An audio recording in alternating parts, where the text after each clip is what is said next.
పెట్టాడులేమ్మా.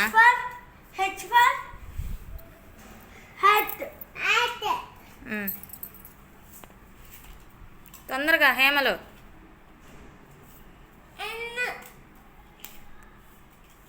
ఇక్కడ ఏం పెట్టాలి హేమల్?